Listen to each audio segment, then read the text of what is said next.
Ma, may depression ako. Anong depression? Anong kalokohan yan, Joey? Ang depression, nasa utak mo lang yan. Gawa-gawa lang yan ng tao. Aber nga, sige nga. Paano ka madidepress? Eh, ang ayos-ayos ng buhay mo. Nakatira ka sa maayos na bahay. Nabibigay ko yung mga pangangailangan mo. Tigilan mo nga ako dyan sa mga depression mo na yan. At itigil mo yung kaartehan mo.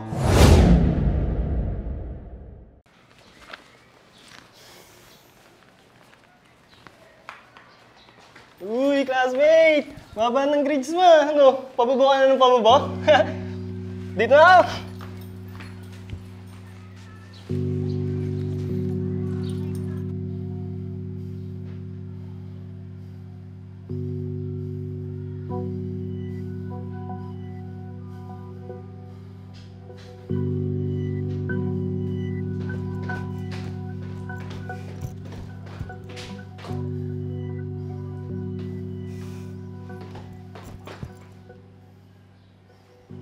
Joey. Joey. Hoy, Joey. Bakit gising ka pa? Di ba may pasok ka pa bukas? Ma, kasi... Matulog ka na. Pang tinatambay-tambay mo dyan. Tsaka ikaw ha, ayusin mo yung pag-aaral mo.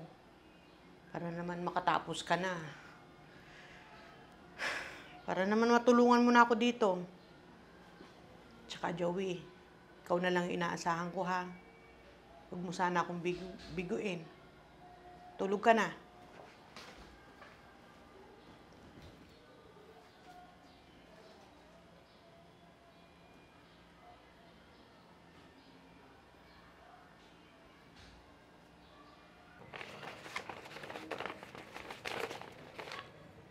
Joey, ang bababa na naman ang mga grades mo. Ano bang nangyayari sa'yo? Joey. Joey. Joey. Ayan. Ganyan ka lagi. Lagi kang tulala sa klase at malalim ang iniisip. May problema ka ba? Dati, lagi kang top 10. Isa ka sa top 10 sa klase nyo. Pero tignan mo ngayon. Halos lahat ng grades mo bagsak sa mga subjects mo. Ano tong nalaman ko sa professor mo na ang bababa ng grades mo? Hoy, Joey! Hindi ako nagpapakakuba sa trabaho para lang baliwalain mo yung pag-aral mo. Ma, may depression ako. Anong depression? Anong kalokohan yan, Joey? Ang depression, nasa utak mo lang yan. Gawa-gawa lang yan ng tao. Aber nga, sige nga. Paano ka madidepress? Eh, ang ayos-ayos ng buhay mo. Nakatira ka sa maayos na bahay. Nabibigay ko yung mga pangangailangan mo. Tigilan mo nga ako dyan sa mga depression mo na yan. At itigil mo yung kaartehan mo. Mabuti pa, ayusin mo yung pag-aaral mo. Dahil kapag ka ikaw ay bumagsak dyan sa eskwela mo, sinasabi ko sa'yo, bahala ka na sa sarili mo.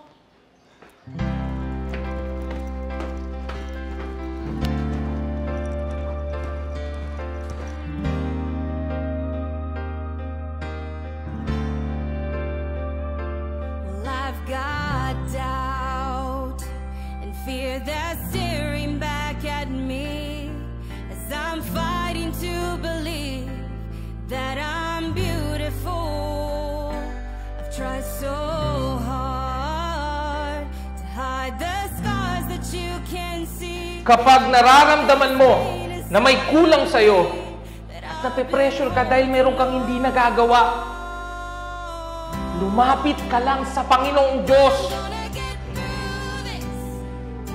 At Sabihin mo sa kanya lahat. Lahat ng nasa puso at isipan mo. Marami tayong kapamilya, kaibigan o kakilala na nakakaranas na ito, na nagiging dahilan ng kanilang depresyon. Ano ang dapat nating gawin, brothers and sisters? Makinig tayo sa kanila.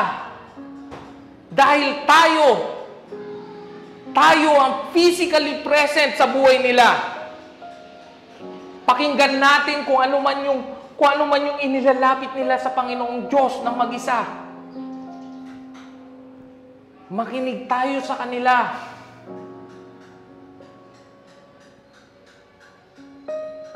Makinig tayo sa kanila. Amen? Amen. Amen. Brothers and sisters, huwag nating baliwalain ang nararamdaman nila. Pastor, gusto ko po sanang makausap kayo. Ano yun, Ate Tess? Pastor, saktong-sakto kasi yung topic kanina sa pinagdadaanan naming mag-ina. Salamat, Pastor, sa pagpapalinaw sa aking kaisipan tungkol sa depression. Pastor, nag-alala nga ako sa anak ko kasi nagsabi siya sa akin tungkol dun sa depression niya. Pero binaliwala ko lang lahat ito. Pero dahil, Pastor, sa mga sinabi mo, ngayon, malinaw na sa akin yung lahat. Ano ba? Alam mo, Ate Tess, hindi pa naman huli ang lahat. Gawin mo pa rin yung parte mo bilang ina niya. Huwag mong baliwalain yung nararamdaman niya. Ang kailangan mong gawin ay pakinggan siya at intindihin yung nararamdaman niya. Paglaanan mo siya ng panahon. Samahan mo siya. Maging kaibigan ka niya sa panahon ito. Ang sabi ko nga, ang lagi kong sinasabi, minsan, ang kailangan lang nila ay isang taong makakasama at makikinig sa kanila. Alam mo, Ate Tess, hindi biro ang depresyon. Hindi ito gawa-gawa lang ng kanilang kaisipan.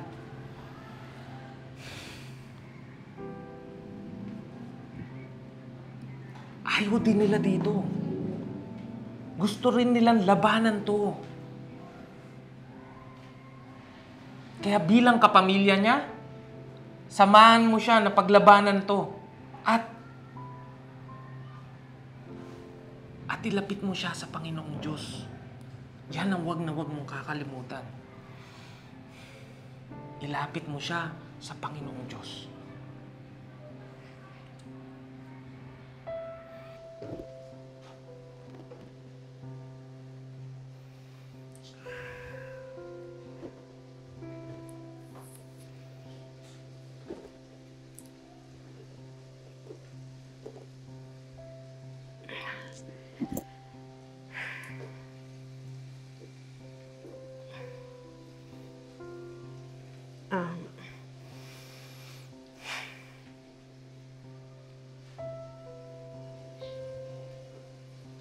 Anak,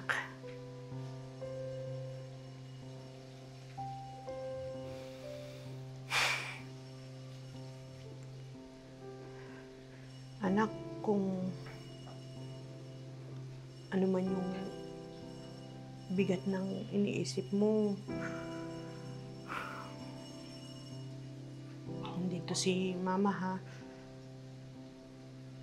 Makikinig sa'yo.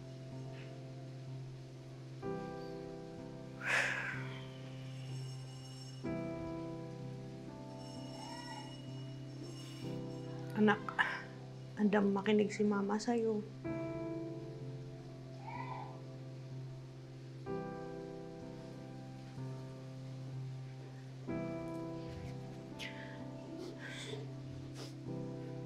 Sasamahan ka ni Mama. Oo. Ano man yung bigat na nararamdaman mo, anak.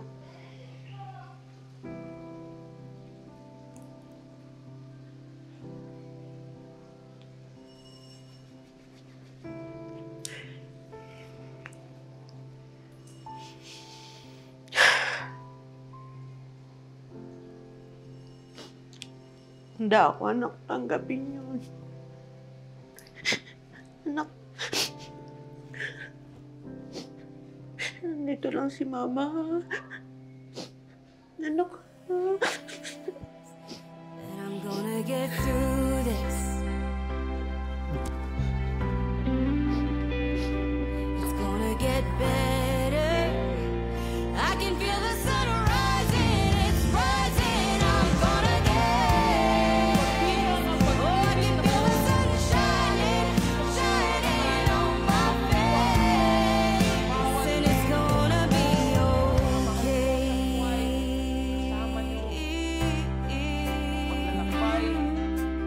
Palakpakan natin ang Panginoong Diyos. It's Palakpakan gonna natin be ang kanyang pag-ibig.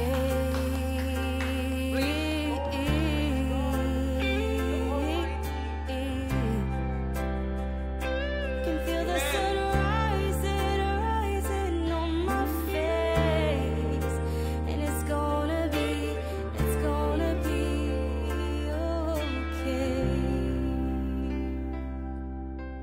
naku, maraming salamat po sa payo niyo, Pastor. Malaking tulong po yun sa aming mag-ina. Apo, salamat po talaga ng marami. Bye-bye po. Ma, maraming salamat sa lahat. Nak, sorry sa mga nasabi ko sa iyo. Pero, alam mo, mas malawak ng pangunawa ngayon ng Mama.